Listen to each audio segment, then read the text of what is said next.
Ola bilər ki, tələbə məhkumluq yaşamış olsun sizə müraciət edərkən. Birinci sualım odur ki, bu halda onlara kredit verilirmi və yaxud məhkumluqları nəzərə alınırmı?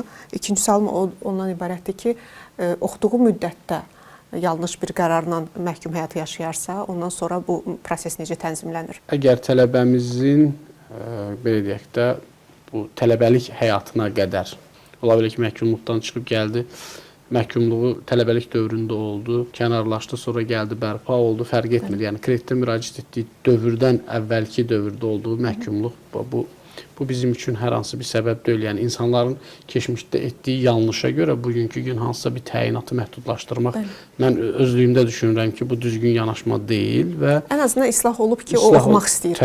Təbii ki. Yəni, biz bunu qazanmalıyıq birinci növbədə. Yəni, bu dəsti xəttə baxsaq, məsələyə qanunvericilikdə də yanaşma belədir ki, biz baxmırıq o adamın tarixçəsinə. Həm həyat tarixçəsinə, həyatda etdiyi səhvlərə və s. və ilaxır məhkumluğu kimi. Eyni zamanda bu tələbənin ola bilər ki, kredit tarixçəsidir. Banklardan aldığı kredit və s. kimi bu tarixçələrdə də qara siyahıda olması kimi, yaxşı ödəniş etməyən, nümunəvi olmayan kredit götürən vətəndaş kimi olması belə onu dəlalət eləmir ki, biz buna təhsil krediti ayırmırıq. Yəni, bu tarixçələrin heç birisinə baxılmır və kredit təyinatı həyata keçirilir. Qaldı sualın ikinci hissəsinə ki, tələbə zamanı məhkumluq yaşayarsa və yaxud da ki, məzun olduqdan sonra geri ödəmə dövrü başladığı təqdirdə tələbəmiz məhkumluq, təbii ki, bu arzu olunan bir hal deyil. Heç bir tələbənin, heç bir vətəndaşımızın bu halı yaşamasını istəmərik.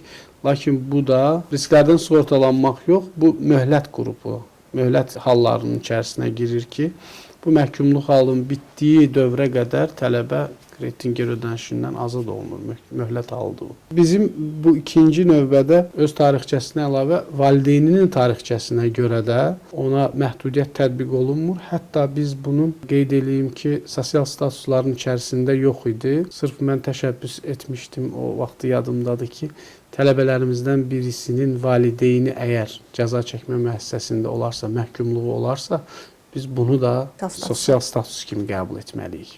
Nəyə görə? Burada özünüz bilirsiniz ki, məhkumluq həyatı yaşayan valideynin həmin tələbəyə nə maddi, nə mənəvi heç bir dayağı yoxdur. Və bu baxımdan tələbə həm həssas qrup sayıla bilər, həm də ki, maddi olaraq bir ailənin üzvüdür. Ona görə də bunu sosial status kimi biz qəbul etdik.